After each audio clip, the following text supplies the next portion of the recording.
Oh well, Traveling Eddie finally fell ill to food poisoning, or whatever you want to call it. I got some meds here. Maybe it'll help you when you're in this part of the world. Some electrolyte powder for oral rehydration. And what else can I show you here? What's the name of this thing? Oflotas Oz, like in the land of Oz. Could probably look for it under that name. And one in the morning of each, and one in the evening of each. And the electro powders just to mix with water. And I'll explain some more in a moment. This can happen to any of us. I was just a knucklehead that didn't listen to my spidey senses. Do not eat food on the street that you see has been prepared for a long time, like pastas, rice that they're on a little counter, and flies and all kinds of little critters are landing on them, and then who knows about the fingernails and hands of those people preparing them. It's a shady day in Mr. Rogers' neighborhood, so what can we do? Hazy, not shady, hazy. Drink coconut water. Get yourself a fresh coconut, that'll help some hydration. And get these things that I showed you, and I'll give you some more tips in a moment about how to possibly avoid all this craziness that I could have, but I was a knucklehead. I don't know if my face tells the story, if it looks demaciated or whatever. Hey Blackie, where you going, buddy? How you doing? It happened just overnight. I woke up at maybe 3 in the morning because of some street food I ate, and like somebody used to say or says, I got the shakes. I ran to the bathroom through the morning. It must have been like 15 times. I kid you not. Very nice. Very nice too. So what I'm trying to say is, when you got places like this, and you got food right there that's been prepared for a while, right there in the little counter display, you run the risk of getting sick. So get yourself a couple of rolls of toilet paper, and you'll have enough ammunition for the missions you have to go to the bathroom, to the toilet. And let me be clear, I'm not saying that all of those street food vendors have food that is contaminated and you're gonna get food poisoning, but you gotta use your spidey senses, your common sense.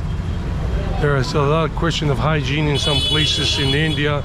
It could be in Mexico, it could be even in Greece or Argentina or the United States. I remember many years back in the early 90s, maybe 1990, Dunkin' Donuts had a very bad reputation for hygiene inside the shops in New York City. Maybe again. And when I'm talking about hygiene, I'm not talking about just personal hygiene, which is very important, because people go to the toilet, wipe their rear end with toilet paper and everything, get their fingernails and everything a little dirty with, you know what, Mr. Pooh, like the one on the floor there that he's stepping on, and then they don't really wash their hands thoroughly. And other things that might happen in US restaurants, Canadian, wherever in the world, where even cleanliness is questionable. And I worked in a couple of restaurants, so I know. So yeah, you just gotta say that you gotta be really careful. Make sure before you come to India you take a lot of probiotics, like for 2 or 3 weeks. Probiotics. Bring yourself. Ouch! It's just so noisy. Bring yourself some activated charcoal pills or capsules. Plus, in addition to that, more probiotics, Garden of Life, and that way you should do well and avoid, like I said, street food. And if your stomach is really sensitive, just look for good restaurants. Look on Google and look for the Google reviews of the names of those restaurants that you are considering visiting, so you can avoid the hoopla. Like, you usually see quite a lot of people coming here to eat, and people are pretty well dressed, so you think it's going to be good, and usually it will be, but there are no guarantees that it will be. Nothing is guaranteed in life. You can even go to one of the top-rated restaurants and get something that is just off, spoiled, and you wouldn't know it or somebody's dirty hands, Dirty Harry or Dirty Larry or Dirty Mary in terms of their hands. So basically that, I hope you've enjoyed this video to the extent, and and you take that medicine I showed you at the beginning for 5 days straight, one of each in the morning and then one of each in the evening. And they say if you really haven't, like I got the shakes going to like bath to the toilet 15 times, no kidding, this morning, since I got woken up about 4 a.m. with my stomach problems. You get dehydrated quickly and everything, so keep hydrated and only eat like rice with curd, with dahi. Don't eat any dal or whatever with all those spices, because then you're just gonna make your stuff worse. And don't drink any sugary drinks. Just keep it simple with coconut juice. Like if maybe come to one of these places and they got a coconut there. Hello, what's up? Good.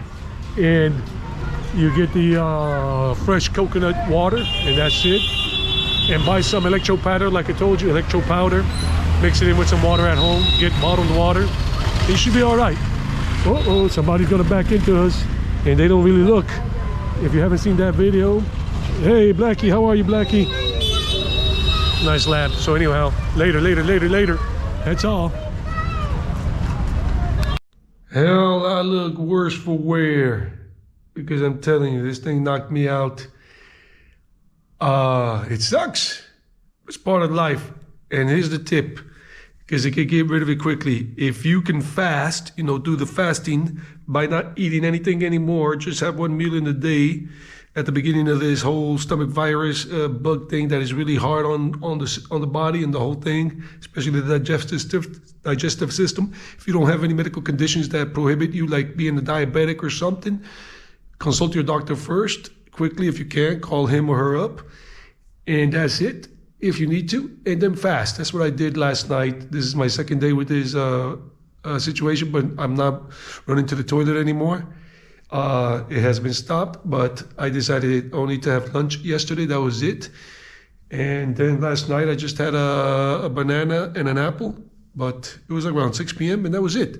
Went to bed at 9, and I fasted all night. I slept, I didn't eat, and I'm feeling better. So it's working for me, because the point is, when you fast, you're not giving any more food or energy to the virus to stay strong. So if you keep it empty, then the virus is going to weaken, as some people say here in India.